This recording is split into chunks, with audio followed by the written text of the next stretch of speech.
वक्रतुंड महाकाय सूर्यकोटि समप्रभ निर्विघ्नं कुरु मे देव सर्वकार्येषु सर्वदा। जय माता दी, राधे राधे। आइए सुनते हैं करवा चौथ की सभी कथाएं एक साथ। करवा चौथ के व्रत संबंध में कई लोक कथाएं प्रचलित हैं। एक बार पांडु पुत्र अर्जुन तपस्या करने नीलगिरी नामक पर्वत पर गए। इधर द्रौपदी बहुत परेशान थी। उनकी कोई खबर न मिलने पर उन्होंने कृष्ण भगवान का ध्यान किया और अपनी चिंता व्यक्त की। कृष्ण भगवान ने कहा, बहना, इसी तरह का प्रश्न एक बार माता पार्वती ने शंकर जी से किया था। तब शंकर जी ने माता पार्वती को करवा चौथ का व्रत बतलाया। इस व्रत को करने से स्त्रियां अपने सुहाग की रक्षा हर आने वाले संकट से वैसे ही कर सकती हैं जैसे एक ब्राह्मण ने की थी। प्राचीन काल में एक ब्राह्मण था, उसके 7 लड़के एवं एक गुणवती लड़की थी। एक बार लड़की मायके में थी, तब करवा चौथ का व्रत पड़ा। उसने व्रत को विधि पूर्वक किया। पूरे दिन निर्जला रही, कुछ खाया पिया नहीं। पर उसके 7 भाई परेशान थे कि बहन को प्यास लगी होगी, भूख लगी होगी, पर बहन चंद्रोदय के बाद ही जल ग्रहण करेगी। भाइयों से रहा नहीं गया। उन्होंने शाम होते ही बहन को बनावटी चंद्रोदय दिखा दिया। एक भाई पीपल की पेड़ पर छलनी लेकर चढ़ गया और दीपक जलाकर छलनी से रोशनी उत्पन्न कर दी। तभी दूसरे भाई ने नीचे से बहन को आवाज दी, देखो बहन, चंद्रमा निकल आया है, पूजन कर भोजन ग्रहण करो। बहन ने भोजन ग्रहण किया। भोजन ग्रहण करते ही उसके पति की मृत्यु हो गई। अब वह दुखी हो विलाप करने लगी। तभी वहां से रानी इंद्राणी निकली। उनसे उसका दुख न देखा गया। ब्राह्मण कन्या ने उनके पैर पकड़ लिए और अपने दुख का कारण पूछा। तब इंद्राणी ने बताया, तूने बिना चंद्र दर्शन किए करवा चौथ का व्रत तोड़ दिया, इसलिए यह कष्ट मिला। अब तू वर्ष भर की चौथ का व्रत नियम पूर्वक करना तो तेरा पति जीवित हो जाएगा। उसने इंद्राणी के कहे अनुसार चौथ व्रत किया तो पुनः सौभाग्यवती हो गई। इसलिए प्रत्येक स्त्री को अपने पति की दीर्घायु के लिए यह व्रत करना चाहिए। द्रौपदी ने यह व्रत किया और अर्जुन सकुशल मनोवांछित फल प्राप्त कर वापस लौट आए। तभी से अपने अखंड सुहाग के लिए हिंदू महिलाएं करवा चौथ व्रत करती हैं। एक और कथा के अनुसार बहुत समय पहले की बात है। एक साहूकार के 7 बेटे और उनकी एक बहन करवा थी।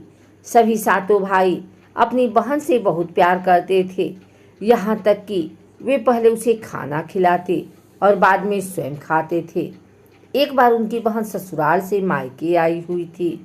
शाम को भाई जब अपना व्यवसाय बनकर घर आए तो देखा उनकी बहन बहुत व्याकुल थी। सभी भाई खाना खाने बैठे और अपनी बहन से भी खाने का आग्रह करने लगे, लेकिन बहन ने बताया कि उसका आज करवा चौथ का निर्जल व्रत है और वह खाना सिर्फ चंद्रमा को देखकर उन्हें अर्घ देकर ही खा सकती है। चूँकि चंद्रमा अभी तक नहीं निकला है, इसलिए वह भूख प्यास से व्याकुल हो उठी। सबसे छोटे भाई को अपनी बहन की हालत देखी नहीं गई और वह दूर पीपल के पेड़ पर एक दीपक जलाकर चलनी की ओट में रख दिया। दूर से देखने पर वह ऐसा प्रतीत होता है कि जैसे चतुर्थी का चाँद उदित हो रहा है। इसके बाद भाई अपनी बहन को बताता है कि चाँद निकल आया है, तुम उसे अर्घ देने के बाद भोजन कर सकती हो। बहन खुशी के मारे सीढ़ियों पर चढ़कर चाँद को देखती है, उसे अर्घ देकर खाना खाने बैठ जाती है। वह पहला टुकड़ा मुंह में डालती है तो उसे छींक आ जाती है। दूसरा टुकड़ा डालती है तो उसमें बाल निकल आता है और जैसे ही तीसरा टुकड़ा मुंह में डालने की कोशिश करती है तो उसके पति की मृत्यु का समाचार उसे मिलता है। वह बौखला जाती है। उसकी भाभी उसे सच्चाई से अवगत कराती है कि उसके साथ ऐसा क्यों हुआ। करवा चौथ का व्रत गलत तरीके से टूटने के कारण देवता उससे नाराज हो गए हैं और उन्होंने ऐसा किया है। सच्चाई जानने के बाद करवा निश्चय करती है कि वह अपने पति का अंतिम संस्कार नहीं होने देगी और अपने सतीत्व से उन्हें पुनर्जीवन दिलाकर रहेगी। वह पूरे 1 साल तक अपने पति के शव के पास बैठी रहती है, उसकी देखभाल करती है। उसके ऊपर उगने वाली सुई नुमा घास को वह एकत्रित करती जाती है। 1 साल बाद फिर करवा चौथ का दिन आता है। उसकी सभी भाभियाँ करवा चौथ का व्रत रखती हैं। जब भाभियाँ उससे आशीर्वाद लेने आती हैं तो वह प्रत्येक भाभी से यम सुई ले लो, पी सुई दे दो, मुझे भी अपनी जैसी सुहागन बना दो, ऐसा आग्रह करती है। लेकिन हर बार भाभी उसे अगली भाभी से आग्रह करने को कहकर चली जाती है। इस प्रकार जब 6ठे नंबर की भाभी आती है तो करवा उससे भी यही बात दोहराती है। यह भाभी उसे बताती है कि चूंकि सबसे छोटे भाई की वजह से उसका व्रत टूटा था, अतः उसकी पत्नी में ही शक्ति है कि वह तुम्हारे पति का दोबारा जीवित कर सकती है। इसलिए जब वह आए तो तुम उसे पकड़ लेना और जब तक वह तुम्हारे पति को जिंदा न कर दे उसे नहीं छोड़ना। ऐसा कहकर वह चली जाती है। सबसे अंत में छोटी भाभी आती है। करवा उनसे भी सुहागिन बनने का आग्रह करती है, लेकिन वह टाल मटोली करने लगती है। इसे देख करवा उन्हें जोर से पकड़ लेती है और अपने सुहाग को जिंदा करने के लिए कहती है। भाभी उससे छुड़ाने के लिए नोचती है, खसोटती है, लेकिन करवा नहीं छोड़ती है। अंत में उसकी तपस्या को देख भाभी पसीज जाती है और अपनी छोटी अंगुली को चीरकर उसमें से अमृत उसके पति के मुंह में डाल देती है। करवा का पति तुरंत श्री गणेश कहता हुआ उठ बैठता है। इस प्रकार प्रभु कृपा से उसकी छोटी भाभी के माध्यम से करवा को अपना सुहाग वापस मिल जाता है।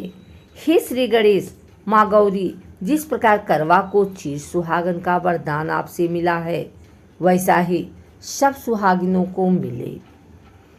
एक अन्य कथा के अनुसार इस कथा का सार यह है कि शाकप्रस्थपुर वेद धर्मा ब्राह्मण की विवाहिता पुत्री बीरवती ने करवा चौथ का व्रत किया था। नियमानुसार उसे चंद्रोदय के बाद भोजन करना था, परंतु उससे भूख नहीं सही गई और वह व्याकुल हो उठी। उसके भाइयों से अपनी बहन की व्याकुलता देखी नहीं गई और उन्होंने पीपल की आड़ में आतिशबाजी का सुंदर प्रकाश फैलाकर चंद्रोदय दिखा दिया और बीरवती को भोजन करा दिया। परिणाम यह हुआ कि उसका पति तत्काल अदृश्य हो गया। अधीर बीरवती ने 12 महीने तक प्रत्येक चतुर्थी को व्रत रखा और करवा चौथ के दिन उसकी तपस्या से उसका पति पुनः प्राप्त हो गया। पुराणों के अनुसार करवा नाम की एक पतिव्रता धोबीन अपने पति के साथ तुंगभद्रा नदी के किनारे स्थित गांव में रहती थी। उसका पति बूढ़ा और निर्बल था। एक दिन जब वह नदी के किनारे कपड़े धो रहा था, तभी अचानक एक मगरमच्छ वहां आया और धोबी के पैर अपने दांतों में दबाकर यमलोक की ओर ले जाने लगा। वृद्ध पति यह देख घबराया और जब उसे कुछ कहते नहीं बना तो वह करवा करवा कहकर अपनी पत्नी को पुकारने लगा। पति की पुकार सुनकर धोबिन करवा वहां पहुंची तो मगरमच्छ उसके पति को यमलोक पहुंचाने ही वाला था। तब करवा ने मगर को कच्चे धागे से बांध दिया और मगरमच्छ को लेकर यमराज के द्वार पहुंची। उसने यमराज से अपने पति की रक्षा करने की गुहार लगाई और साथ ही यह भी कहा कि मगरमच्छ को उसके इस कार्य के लिए कठिन से कठिन दंड देने का आग्रह किया और बोली, हे भगवान, मगरमच्छ ने मेरे पति के पैर पकड़ लिए हैं। आप मगरमच्छ को इस अपराध के दंड स्वरूप नरक भेज दें। करवा की पुकार सुन यमराज ने कहा, अभी मगर की आयु शेष है, मैं उसे अभी यमलोक नहीं भेज सकता। इस पर करवा ने कहा, अगर आपने मेरे पति को बचाने में मेरी सहायता नहीं की तो मैं आपको श्राप दूंगी और नष्ट कर दूंगी। करवा का साहस दे यमराज भी डर गए और मगर को यमपुरी भेज दिया। साथ ही करवा के पति को दीर्घायु होने का वरदान दिया। तब से कार्तिक कृष्ण की चतुर्थी को करवा चौथ व्रत का प्रचलन में आया, जिसे इस आधुनिक युग में भी महिलाएं अपने पूरी भक्ति भाव के साथ करती हैं और भगवान से अपने पति की लंबी उम्र की कामना करती हैं। अगर आपको हमारी वीडियो अच्छी लगी हो तो इसे लाइक करें, कमेंट करें, शेयर करें। हमारे चैनल को सब्सक्राइब करके बेल नोटिफिकेशन ऑल पर सेट कर लें ताकि आगे आने वाली वीडियो सबसे पहले आप तक पहुंच सके। धन्यवाद।